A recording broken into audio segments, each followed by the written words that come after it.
টি-20 বিশ্বকাপ শেষ, ভারতীয় দল জিম্বাবুয়ে সফরে রয়েছেন, নেতৃত্বে শুভমান। জিম্বাবুয়ে সফরের পর টিম ইন্ডিয়া শ্রীলঙ্কা সফরে যাবেন, যেখানে টি-20 এবং ওয়ানডে সিরিজ খেলা হবে। এই সিরিজের জন্য এখনও দল ঘোষণা করেনি বোর্ড। তবে সফরের নেতৃত্ব কে দেবেন তা নিয়ে চলছে জল্পনা, কারণ রোহিত শর্মাকে এই সিরিজ থেকে বিশ্রাম দেওয়া নিশ্চিত। এমন পরিস্থিতিতে এই সফরে ওডিআই সিরিজের অধিনায়ক হতে পারেন KL রাহুল বলে মনে করা হচ্ছে।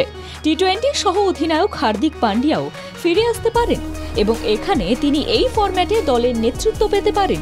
টিম ইন্ডিয়া শ্রীলঙ্কা সফর শুরু হবে জুলাইয়ের শেষে, যা চলবে অগাস্টের দ্বিতীয় সপ্তাহ পর্যন্ত।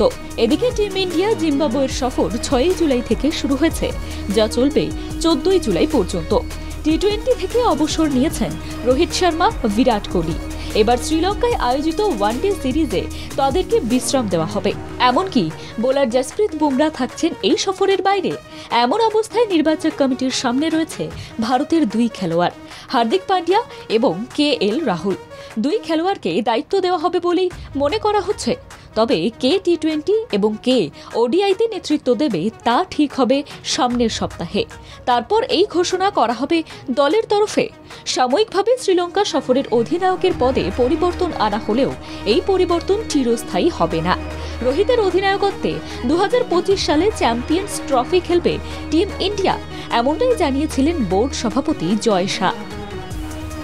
ব্যুরো রিপোর্ট, বাংলা জাগো।